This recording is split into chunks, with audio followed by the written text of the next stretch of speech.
Supreme court ने 2018 में extra marital affairs को क्रिमिनल एक्ट मानने से इनकार किया है।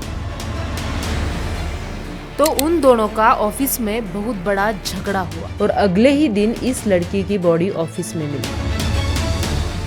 मतलब हर 3 व्यक्तियों में से एक व्यक्ति का एक्स्ट्रा मैरिटल अफेयर है। One night stand, wild parties, pub culture, ये सारी चीजें उनके डेली लाइफ का पार्ट बन चुके हैं। इनको लगता है marriage is a routine and office affairs gives thrill, क्योंकि उनका मानना है कि physical need is different than emotional need. वो बार बार वही फीलिंग लेने के चक्कर में अफेयर्स करने लगते हैं और ये अफेयर्स बॉस के साथ जानबूझ के किए जाते हैं, क्योंकि प्रमोशन हो या सैलरी हाइक मिले। इसीलिए जो लोग शादी करने वाले हैं उन्हें ये चीजें ध्यान में रखनी चाहिए।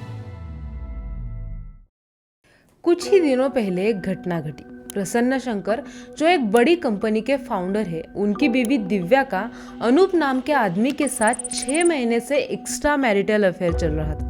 ये बात प्रसन्न को तब पता चली जब अनूप की बीवी ने उन दोनों के चैटिंग के स्क्रीनशॉट प्रसन्न को भेजे। तब उसने दिव्या के खिलाफ डिवोर्स फाइल किया। एक और मामला है दिल्ली का, उसमें तो एक केस मर्डर तक पहुंची।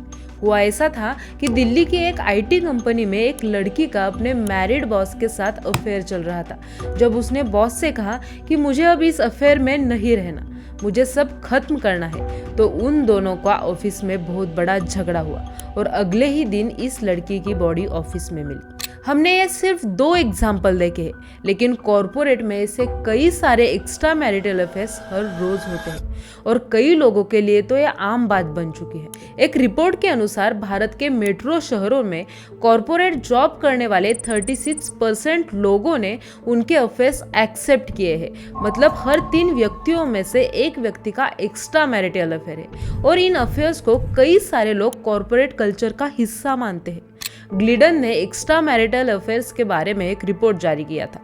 पहले तो ये समझो, ग्लिडन एक ऐसा ऐप है जिस पर मैरिड लोग एक दूसरे से डेट कर सकते हैं। तो इस रिपोर्ट के अनुसार 46% लोगों को ऐसा लगता है कि एक लॉयल रिलेशनशिप होने के बावजूद वो अपने पार्टनर को चीट कर सकते हैं।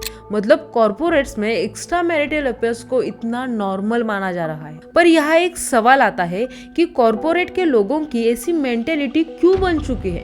क्योंकि कॉर्पोरेट कल्चर ही वैसा बन चुका है। जैसे कि one night stand, wild parties, pub culture, ये सारी चीजें उनके डेली लाइफ का पार्ट बन चुके हैं। और इन वाइल्ड पार्टीज में तो फ्लर्टिंग करना, अपनी बाउंड्रीज क्रॉस करना, बोल्ड बिहेवियर करना नॉर्मल है।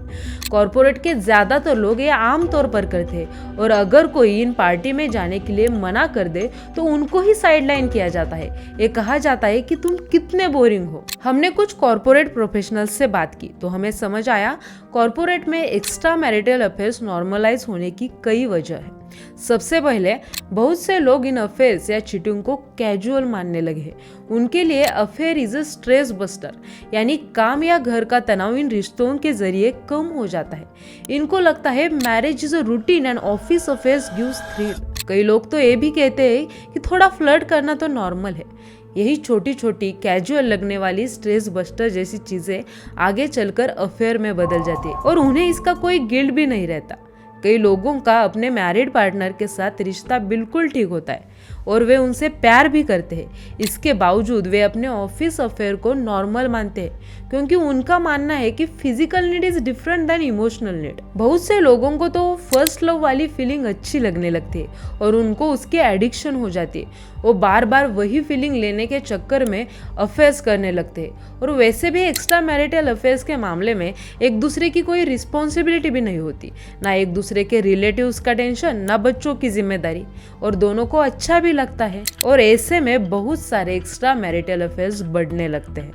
कई बार इन अफेयर्स को करियर ग्रोथ का शॉर्टकट माना जाता है और ये अफेयर्स बॉस के साथ जानबूझ के किए जाते हैं, क्योंकि प्रमोशन हो या सैलरी हाइक मिले। पर सभी एक्स्ट्रा मैरिटल अफेयर्स फैंटेसी या कुछ थ्रिलिंग करने के लिए नहीं होते।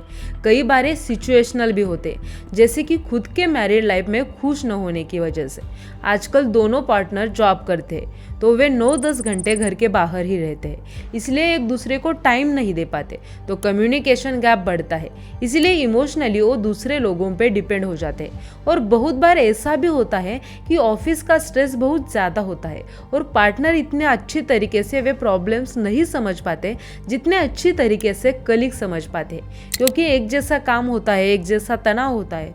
और काम के दबाव में जब कोई इमोशनली सपोर्ट करता है तो इमोशनल बॉन्ड बढ़ने लगता है और फिर अफेयर में बदल जाता है। और आजकल बहुत सारे कपल्स में एक बात दिखती है, वो सोशल मीडिया पर जो भी चीज़ें देखते हैं उसकी वजह से एक दूसरे से अनरियलिस्टिक एक्सपेक्टेशन रखते हैं, क्योंकि वो अपनी लाइफ दूसरों से कंपेयर करते हैं। जैसे सोशल मीडिया पे देखा कि कपल कैसे एक दूसरे को खुश कर रहे हैं, वो कैसे घूम रहे हैं, वो कितना एंजॉय कर रहे हैं, लेकिन वैसा हमारी लाइफ में नहीं हो पा रहा। इस वजह से भी वो अपने पार्टनर से खुश नहीं रहते और कई बार केसेस डिवोर्स तक भी जाते हैं। सुप्रीम कोर्ट ने 2018 में एक्स्ट्रा मैरिटल अफेयर्स को क्रिमिनल एक्ट मानने से इनकार किया है। इस वजह से भी अफेयर के केसेस बढ़ चुके हैं। अगर हम इंडिया में एक्स्ट्रा मैरिटल अफेयर्स की वजह से होने वाले डिवोर्स को वेस्टर्न कंट्रीज से कंपेयर करें तो इंडिया में शादी एक सोशल चीज मानी जाती है, वहीं वेस्टर्न कंट्रीज में शादी पर्सनल कॉन्ट्रैक्ट माना जाता है, इसलिए उनको ज्यादा फर्क नहीं पड़ता।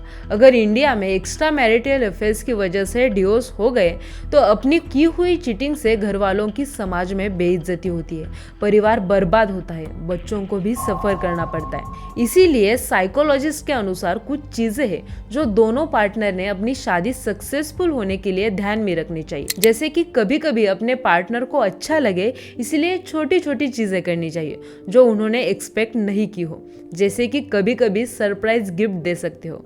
इसके अलावा कभी अपने पार्टनर की कोई चीज आपको पसंद आई हो तो उन्हें अप्रिशिएट करो। अपने पार्टनर के साथ क्वालिटी टाइम स्पेंड करो, जैसे कि छुट्टी निकालकर कुछ दिन उनके साथ लॉन्ग ट्रिप पर जाओ। जो चीजें करने से आप दोनों खुश हो जाते हो वो चीजें साथ में करो, इससे बॉन्डिंग स्ट्रांग होगी।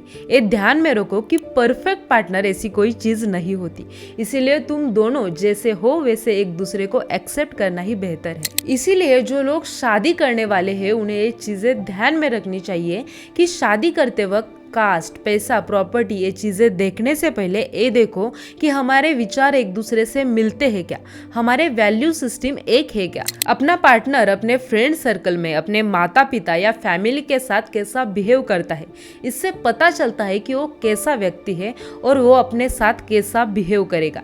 और सबसे इम्पोर्टेंट बात यह है कि हमारे और हमारे पार्टनर में दोस्ती होनी चाहिए, क्योंकि एक अच्छा और हेल्दी रिलेशन तुम्हें बहुत ऊंचाई पर ले जा सकता है।